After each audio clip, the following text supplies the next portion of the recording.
The troops reached shore safely, but 3 hours later, the Argentinian air attacks began. They targeted the ships, the lifeline for the task force. How the British task force commanders have underestimated the determination of the Argentine pilots. Ship after ship in San Carlos water was hit by Argentinian aircraft. The British christened the bay Bomb Alley.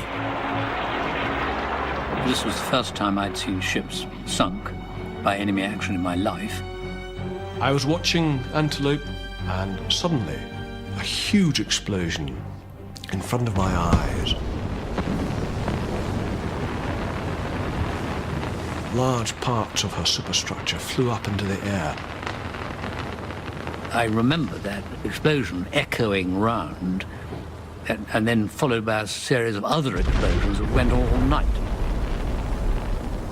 The crew was rescued, but the ship was doomed. The following morning, she folded like a deck chair, her back broken, and sank, and both her nose and her stern could be seen above the water for some time.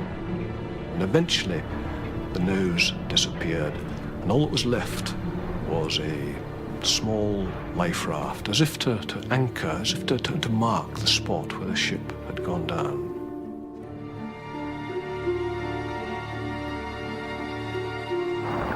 The Argentinian air attacks were relentless.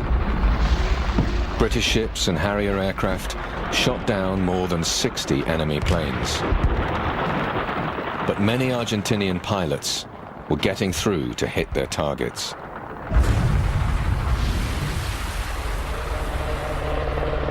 The commander of the fleet recorded his frustrations in forceful language. At about 1900, yet another bloody disaster. 3 A4s bombed Coventry and Broadsword. Coventry badly hit and sinking. HMS Coventry, a destroyer, was hit and has been lost. Admiral Woodward was sharply critical of some of the British ship's defences.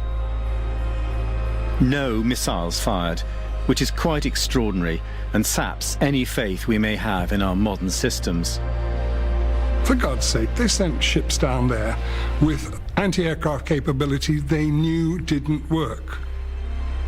What we had was a thing called Seacat, which was first-generation guided missile, really no use at all, unknown to be no use. On the same day that the Antelope sank, 2 other British ships, the Galahad and the Lancelot, were struck by massive bombs. Incredibly, they didn't detonate.